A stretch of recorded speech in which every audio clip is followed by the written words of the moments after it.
What would it take to eliminate poverty in Canada by the year 2030? This is the 2030 Project. It's a podcast that explores why poverty persists and what we can do about it in this country. We endeavor to uncover what's been successful with Canada's poverty reduction strategy, but then what needs to come next. The 2030 Project tackles some of the biggest and the most pressing social issues facing this country today.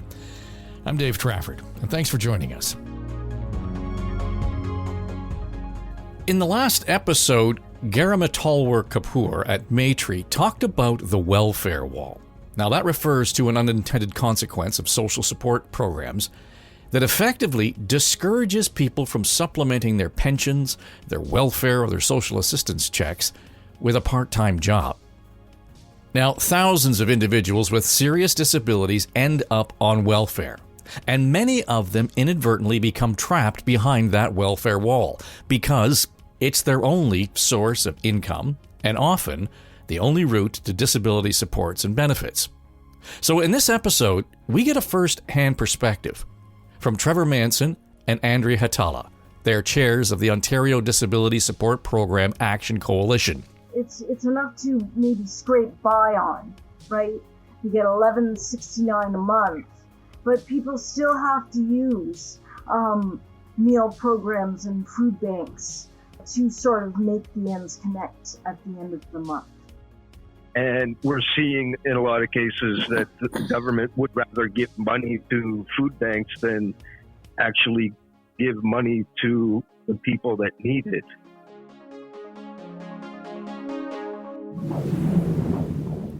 Now, during the pandemic, the federal government in Canada spent $200 million supporting food banks, indigenous organizations, and other related agencies. Now, as urgent as that funding was at the time, Devorah Kobluk, chair of Defend Disability, says it only addressed a symptom rather than a solution. It was really given to agencies to do exactly what you said, these Band-Aid solutions. What they could have done instead is expand and increase the uptake of the emergency benefit for social assistance recipients, which was only $100 for singles or $200 for couples for 4 months. And a lot of people had difficulty accessing it because caseworkers were not in their offices. They could have raised the rates for people with disabilities and all social assistance recipients. It hasn't been raised since 2018. And even at that time, it was $18 for ODSP. The cost of food, I'm sure you've heard this already from some of your panels, is going up during the pandemic for everybody. Sure, yeah. And other services as well. And free drop-in services were closed during the pandemic. So they could have shuttled that to recipients directly and helped with their extra costs. So let me ask you then, where do you think we are? And I realize that it's a complicated question, but if you were to take the snapshot right now with all of the experience that we had with COVID, and then all of the experience that you have seen prior to COVID, and the commitment, promise, whatever we want to call it, to reduce poverty by a certain percentage, I think it was 30% by this year, 50% by 2030. Those were big numbers and ambitious numbers.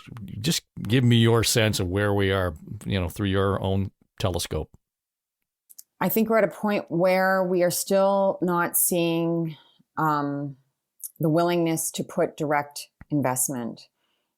So we're seeing a lot of discussion about side wraparound services for people with disabilities at the provincial level. We're seeing consultation at the federal level, which is not a bad thing. You need to have consultation with those who will be impacted by these policies. But without a significant investment in funds to raise the income on which people with disabilities live, and they, of course, have an extra cost. Every person with a disability has an extra and unique cost affiliated with living with a disability. There's not much that can be done. So we need a real insert of cash flow at this point, and I would say it's quite urgent.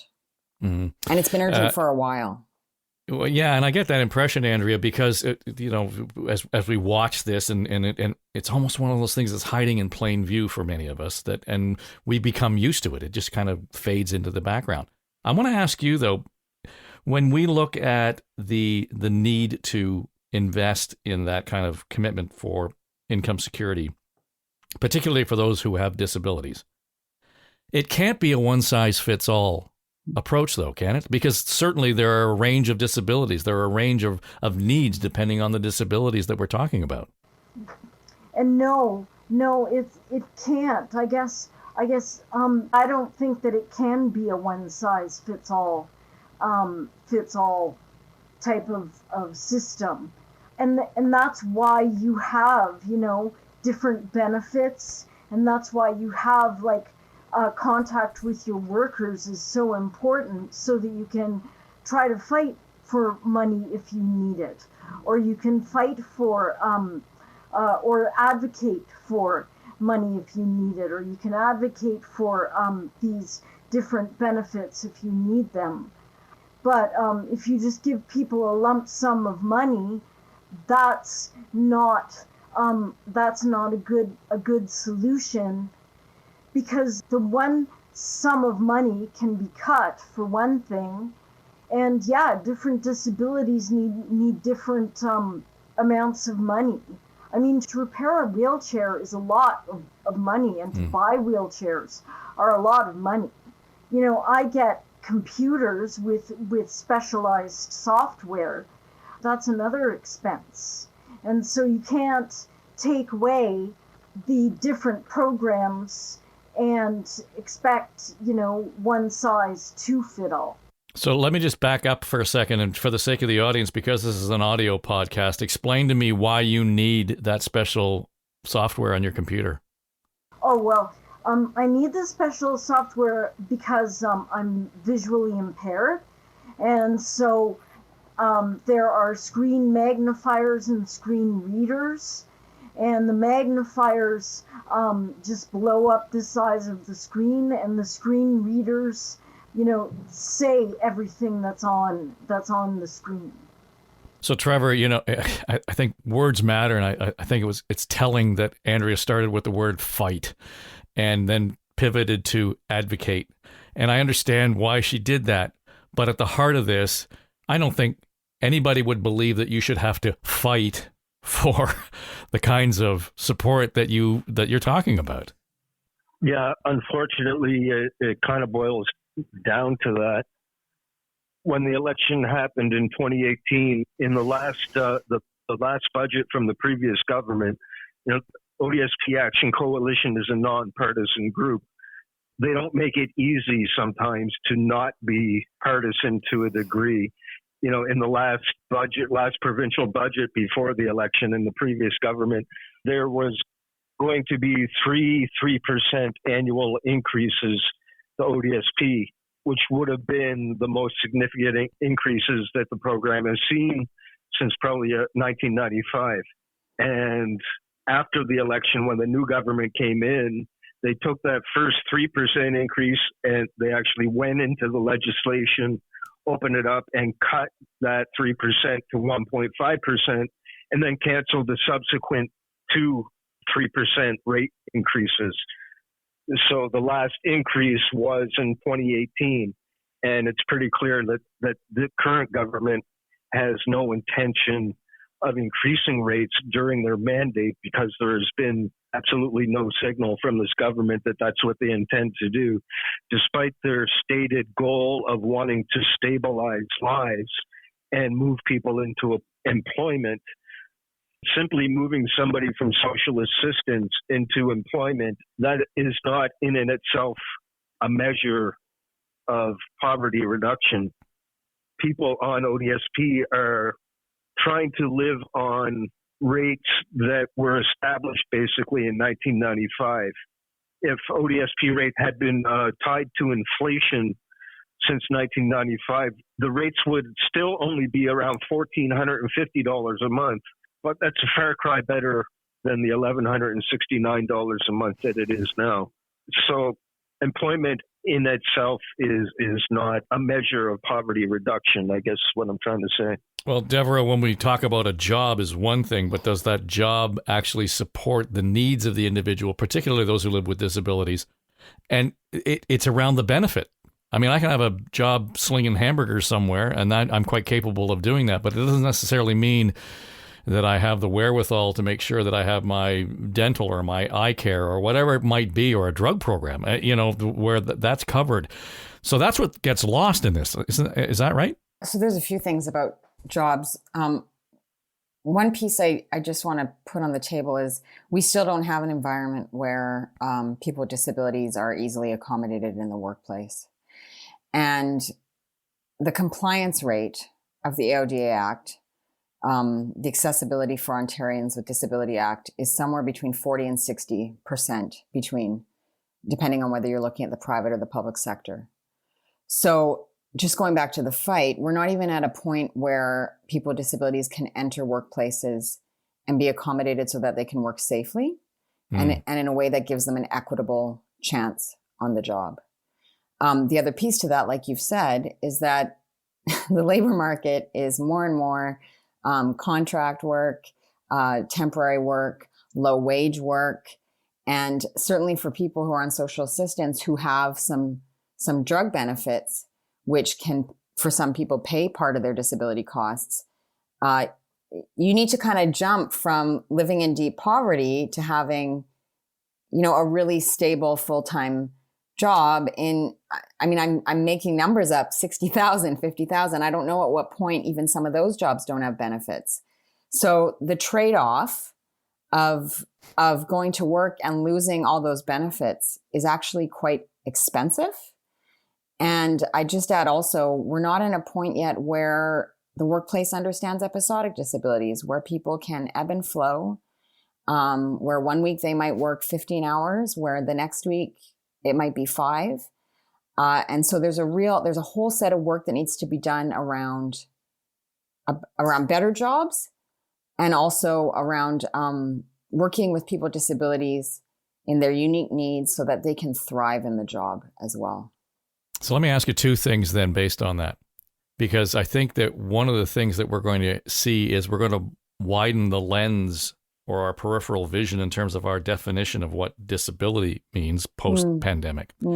My guess is that we're going to incorporate more elements or ranges of mental health issues, because many of us who never experienced it prior to COVID-19 have now come, right up against the idea. They're now facing, in varying degrees, mental health challenges. So to your point around accommodating that, I'm capable of working certain periods of time, but I need this time off or whatever it may be for treatment or just self-care.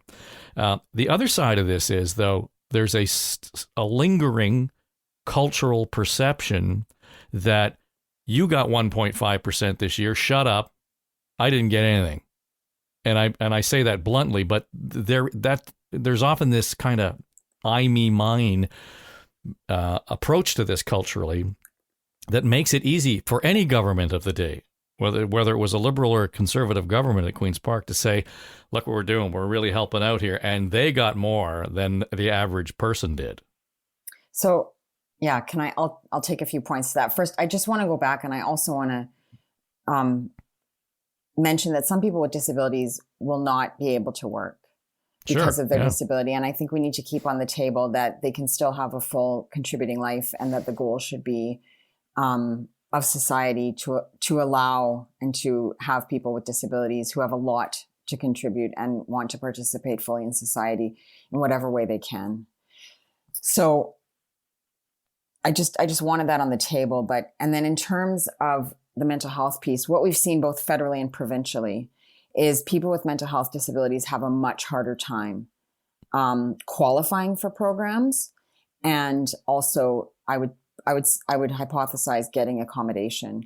At the federal level, the disability tax credit has been called discriminatory against people with mental health disabilities who are... Explain that for me. They have a very 50% less qualify.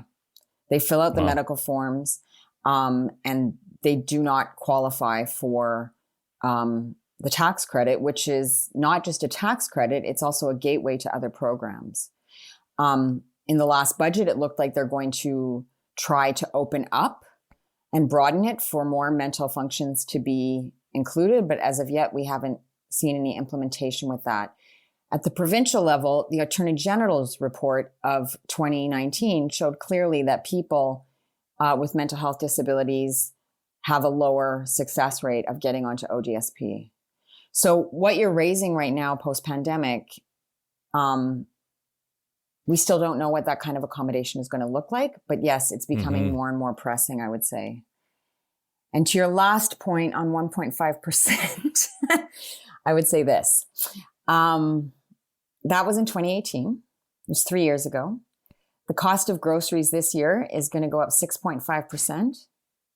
We see across sectors that many people are not seeing wage increases in their salaries to match the cost of inflation. But there is a qualifier here. People with disabilities are living in deep poverty. That's not at poverty line, that's below poverty line, right? And so it's gotten so bad over so many years that they would need I think I calculated 50% in one of the budget submissions that I wrote with the Income Security Advocacy Center, who I work for, as well as being chair of Defend Disability. It's gotten so behind that just to bring people to poverty line, that's the kind of increase we're looking at. So I think to people who would say, I didn't get an increase, I would say, do you believe people with disabilities who already have barriers to full participation should be living not at poverty line, but in deep poverty? Is that the kind of society we want to live in? Just to clarify then, when you suggest that they would need a 50% increase in the benefits they already enjoy to get to the poverty line.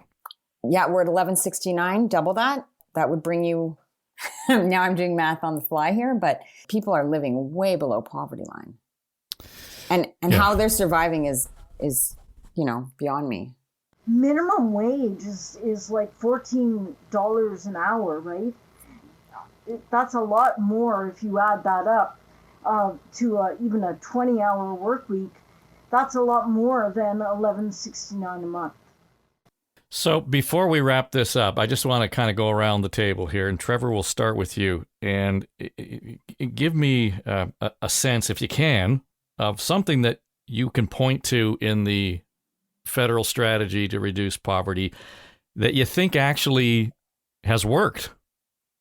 We can point to the child benefit that was introduced, and that significantly raised a lot of children out of poverty, and as well the increases to the guaranteed income supplement. I think that's federal. Those two programs have shown to be effective in reducing poverty, and it seems like they've got both ends of the time continuum, if you will, that they have programs for kids and they have programs for seniors. So what's missing is programs for working age adults that are unable to work. So the 18 to 64-year-old crowd. And I think when the federal government came out with the CERB and set the CERB at $2,000 a month, that gave a pretty clear indication to a lot of people that is pretty much a basic minimum standard of living that the government considers acceptable. So if that is the basic standard of living for somebody that's a working age adult that is not working because of the pandemic, then why should that not be also the same standard for somebody with a disability who can't work regardless of the pandemic? It's interesting you should say that, because almost in every episode so far, that has come up.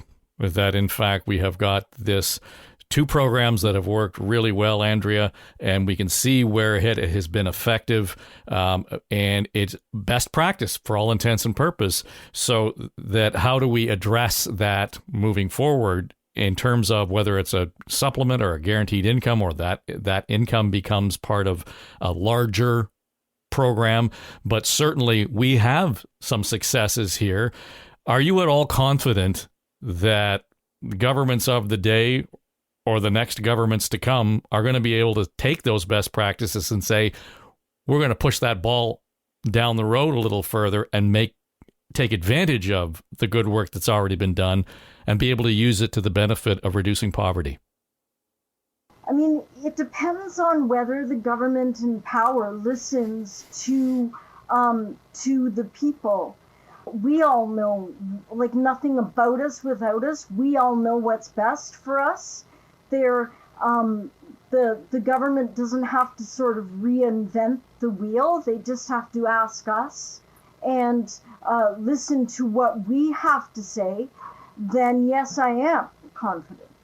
Well, good for you, because I can see why there would be lots of reason not to be confident. But Devorah, universally so far, the people whom I have spoken to who have to live with this reality and cope with it on a daily basis, never mind trying to make ends meet month to month, sometimes it is week to week.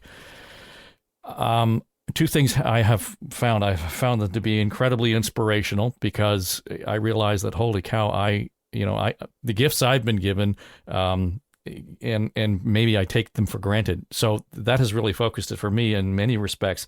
But one woman I spoke to, I said, no uncertain terms, you live in poverty.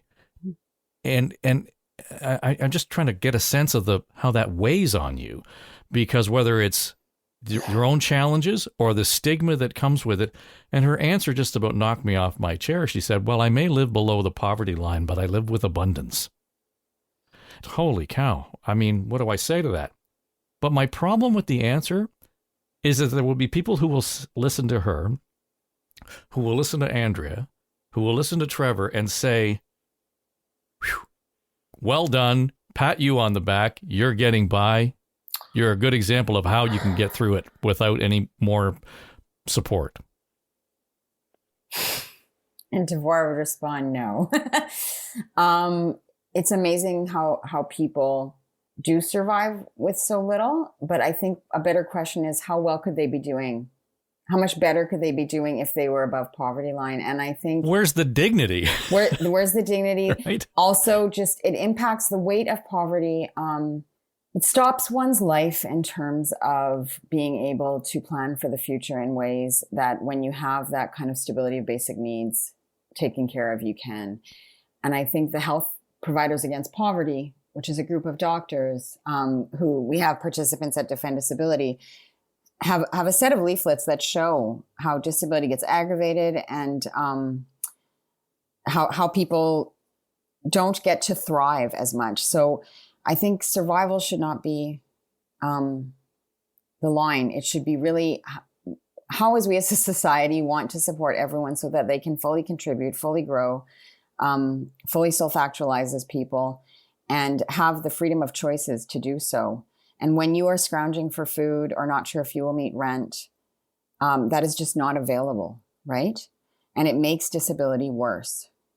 Sometimes if you've been doing this for a long enough time, you forget what it's like to, I've never made $30,000-$50,000 a year, and I don't sort of have much to compare my impoverished state to. So that could be where some of those answers come from. Final thought from you, Trevor? In my previous life, I made very good money, not at six figures, but not far from that. So I've seen both sides of the fence, if you will. And quite frankly, I'd rather be on the other side than on this side. And when I started learning about all the rules with ODSP and so forth, and how there were asset limits, at the time you weren't allowed to have more than $5,000 in assets. And I had, responsibly built up a small portfolio of, GICs, RSPs and whatnot that I was forced to liquidate in order to qualify for a program that was not going to provide enough money on which to survive. That just blew my mind. Like, who the hell makes up these rules? And that's kind of how I became involved with ODSP Action Coalition and started learning more about the program. And the more I learned, it was like an onion. The more layers that came off, the worse it smelled. That's my closing thought. Thank you to all three of you for starting us on this important conversation. We appreciate it. Thanks for the opportunity. Thanks. Thanks a lot, Dave. Trevor Manson and Andrea Hatala co-chair the Ontario Disability Support Program Action Coalition. Devorah Kobluk is chair of Defend Disability. And they each bring up, in their own way, two really important subjects we need to explore. What's the role of a basic or a guaranteed income in this mission to reduce poverty? But first, we're going to find out more about the forgotten poor. They are working-age singles, and they are 3 times as likely to live in poverty as the Canadian average. Thanks for listening to the 2030 Project. We would encourage you to subscribe to this show. We're on Apple and Spotify, Google, Audible, pretty much anywhere you get your podcasts. We'd also be grateful if you'd offer a rating on the show. We'd love your thoughts, your feedback, even your criticism. The 2030 Project podcast series is sponsored by Daily Bread Food Bank, a Toronto-based charity whose mission is to collaborate with all to eliminate food insecurity and advocate for solutions to end poverty. I'm Dave Trafford, and the 2030 Project is an Eye Contact production.